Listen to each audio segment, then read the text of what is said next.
আমি অতিথি খারাপ ছিল, এখন আমি তা করি না। এটা তার নলেজ থেকে পাওয়া গেছে, বুঝছেন?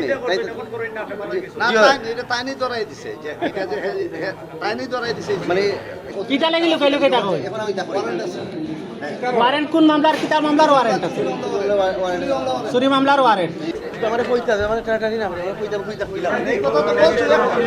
সিলেটের একটি কুখ্যাত মোটরসাইকেল চোরা সিন্ডিকেট, এই সিন্ডিকেট চোরের কয়েস নামে একজন চোর, যিনি নিজেকে মোবাইল চোরদের যে সংগঠন, সেই সংগঠনের প্রতিষ্ঠাতা সভাপতি দাবি করেন, নিজের মুখে দাবি করেন।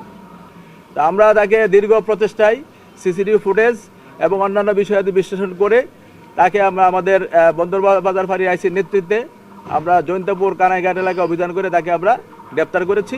পাশাপাশি মোটরসাইকেল চোর চক্রের যিনি ক্রেতা বিক্রেতা এরকম একজনকে আমরা গ্রেপ্তার করেছি, যাদের কাজ হচ্ছে এই চোরাই মোটরসাইকেল কিনবেন এবং চোরাই মোটরসাইকেল বিক্রি করবেন।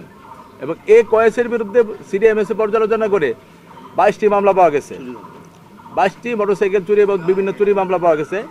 এবং তার মাধ্যমে আমরা আরেকজন চোরকে শনাক্ত করেছি, যার মামলার সংখ্যা কয়েসের মামলা দ্বিগুণ। এবং আশা করছি খুব শিগগির ওই চোরের প্রধান যে তাকে আমরা গ্রেপ্তার করতে সক্ষম হব। এবং সিলেটের যে মোটরসাইকেল চুরি যে চক্রটা আছে, যদি আমরা তাকেও গ্রেপ্তার করতে পারি, আশা করি এই চুরির প্রবণতাটা একেবারে কমে আসবে। একটু মোটরসাইকেল চোরাই মোটরসাইকেল উদ্ধার আছে তাদের হেফাজত থেকে।